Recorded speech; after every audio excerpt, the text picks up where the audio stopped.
Hola, ¿qué tal? Muy buenas a todos. El día de hoy les presentaremos el tema Estamos idos y onas, que abarca los aldehídos y las cetonas. Nuestro equipo está conformado por David Arévalo, José Hernández, Felipe Campechano, Manuel Ortega y Christopher Tapia. Hola, ¿qué tal a todos? Hoy les voy a hablar de dos grupos funcionales, los aldehídos y las cetonas. Los aldehídos se caracterizan principalmente por tener en su estructura el grupo carbonilo, que es un carbono doble enlace oxígeno. En su carbono incluyen un átomo de hidrógeno y un radical orgánico. Las cetonas también cuentan con un grupo carbonilo, pero además en su carbono cuentan con dos radicales. Los podemos nombrar como radical 1 y radical 2. Estos se caracterizan por tener dobles enlaces. Procederé a explicarles la clasificación de los aldehídos y las cetonas. Los aldehídos se clasifican en alifáticos y aromáticos, mientras que las cetonas se clasifican en alifáticas, aromáticas y mixtas. Los aldehídos y las cetonas no pueden formar enlaces intermoleculares, ya que su punto de fusión es más bajo que los alcoholes. Su punto de fusión de los aldehídos es menos 66 grados, y ya que su punto de ebullición son 60 grados. Su solubilidad, a medida de que aumenta la densidad en las moléculas, su solubilidad de los compuestos baja, ya que pueden formar enlaces de hidrógeno con las moléculas pobres del agua. Sus estados de la materia puede estar en los tres, ya sea en gaseoso, líquido o congelado. Sus estados de la materia puede estar en los tres que hay, que son líquido, gaseoso y sólido. Su color de los aldehídos, ya debido a su composición, producen un color violeta entre unos tonos ya sea más bajos o más oscuros de violeta. Su olor, la mayoría de los aldehídos y componentes tienen muchos aromas muy parecidos a aromas frutales. Su densidad oscila entre los 0.82 y 0.86 de las cetonas, entre 0.79 y 0.94 de los aldehídos.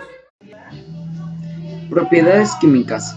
Las cetonas y los aldehídos se comportan como ácidos debido a la presencia del grupo carbonilo. Esto hace que presenten reacciones típicas de adición nucleofílica. Reacciones de adición nucleofílica.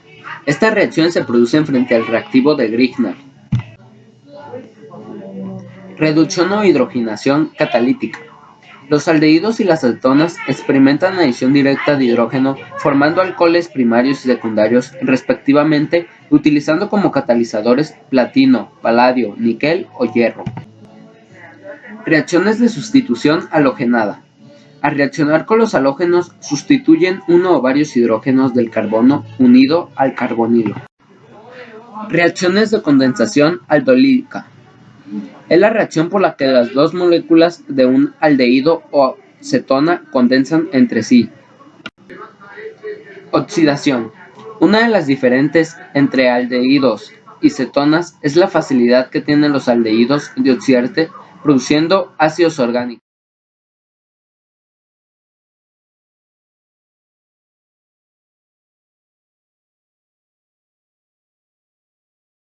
Nomenclatura IUPAC y tradicional para aldehídos y cetonas. En el caso de los aldehídos, para la nomenclatura IUPAC consiste en explicar el nombre del alcano correspondiente con una terminación en al. Un ejemplo de esto sería el metanal. Para la forma tradicional se nombra poniendo primero la palabra aldehído y segundamente se pone el nombre del hidrocarburo con una terminación en ílico. Un ejemplo de este podría ser el aldehído etílico. En el caso de las cetonas, para hacer una nomenclatura IUPAC se usa primero el nombre del hidrocarburo, del cual procede, pero con el término en ona. Un ejemplo de este podría ser propanona. Para la forma tradicional, la nomenclatura se sitúa primero los dos radicales, que son los que están unidos al grupo carbonílico por orden alfabético. Y luego la palabra cetona. El ejemplo de este podría ser metiletilcetona. Beneficios y o aplicaciones. Propanona o acetona, quita esmaltes de uñas. 2-heptanona, responsable del olor de algunas frutas y alimentos. Singerona, el principal componente del jengibre. Acetofenona, de uso en el mercado de los perfumes y farmacias. Conservación de muestras histológicas. Resina urea formaldehído, aditivo para comida y cosméticos, disolvente, aditivo para combustible en la fabricación de plásticos, resinas y productos acrílicos. Son usados en la industria fotográfica, explosiva y colorante. Funcionan muy bien como antisépticos y preservadores, como herbicida, fungicida y pesticida. En la aceleración de la vulcanización, en la industria de alimentación y perfumería y en la industria textil y farmacéutica.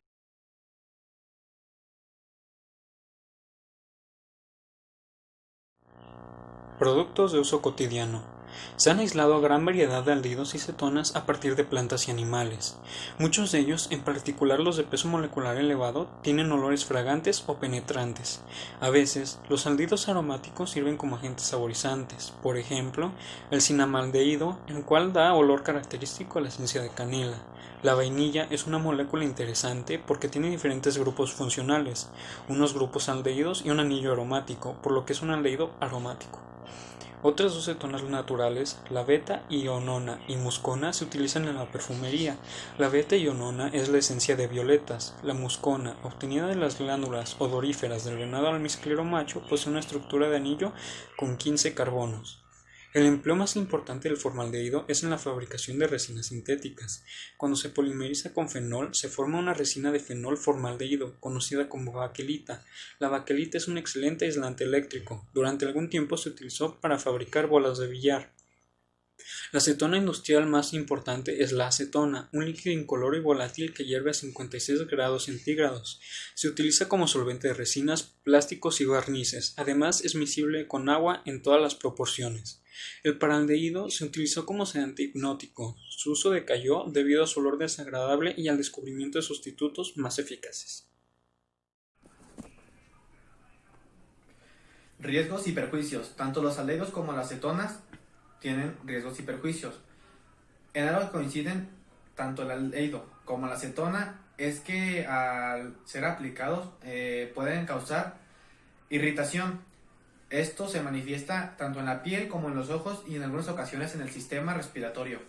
Exceptuando las cetonas, los aldehídos también pueden tener un efecto anestésico, pero las propiedades irritantes en algunos de ellos no permiten que sea del todo usado, ya que se tiene que limitar el trabajo al exponerse, ya que pueden sufrir de la picazón. Entonces, para esto, primero aplican muy poco hasta el momento en el que ya la persona manifiesta los efectos de la anestesia.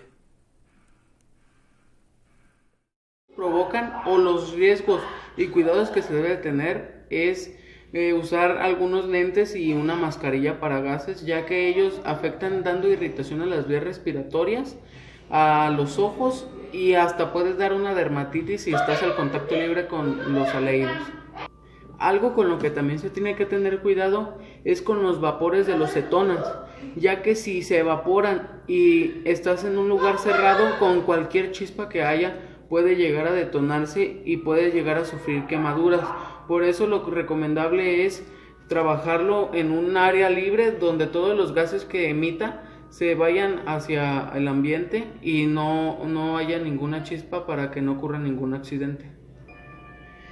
El oler los vapores de las cetonas puede provocarte un cáncer de pulmón o simplemente te puede provocar una neumonía por el efecto que hacen los gases en tu cuerpo.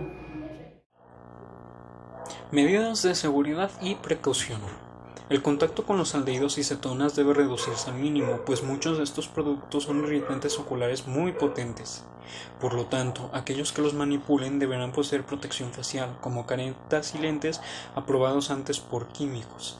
Además, es probable que irrite la piel en ocasiones especiales, por lo cual deberá administrarse el equipo adecuado al trabajador, tales como mandiles, guantes y calzado impermeable. En la planta deberá haber duchas, desinfectantes y aspersores en caso de contacto ocular. Y por último, en caso de un derrame del material, se deberá contar con sistema de drenaje y agua. En conclusión, los aldehídos y las cetonas se caracterizan por presentar reacciones comunes debido a la presencia del grupo carbonilo. También es importante destacar que es importante conocer las reacciones de estos en los productos de uso cotidiano, ya que gracias a identificar el compuesto químico podemos identificar su peligrosidad y cómo prevenirlos.